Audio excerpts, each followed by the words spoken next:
Sa kapilirman ng Camp Crame sa Quezon City, ilang magkasintahan din ang sabay-sabay na nag-I do sa altar. May ulat on the spot si Ian Cruz.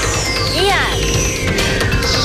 Labing isang magkasintahan niyang sabay-sabay na ikresal dito sa St. Joseph's Chapel. Dito yan sa loob mismo ng Camp Crame.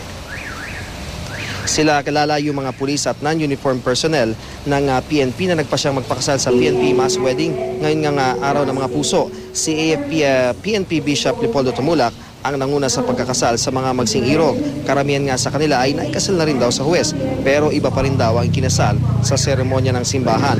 Kaya naman nagpasya silang magpakasal ngayong araw ng mga puso. Lala, meron din naman na ngayon pa lamang araw na ito na ikasal. Kabilang nga sa tumayong ninong at ninang si Chief PNP Nicanor Bartolome at ang kanyang misis na si Dr. Noemi Bartolome. Kasama rin nila ang buong directorial staff ng Philippine National Police.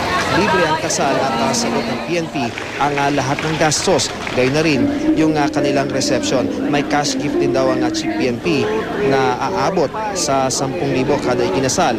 Isa lala sa mga payong ibinigay ni Bartolome sa mga ikinasal ay ang malimit na pag-uusap at bigayan, lalo na raw kapag mayroon silang problema. Sa mga sandaling ito, lala, ay nagaganap na nga yung reception dito rin sa loob ng Camp Crame. Yan muna ang latest mula dito sa Camp Crame. Balik sa iyo, lala. Maraming salamat, Ian Cruz.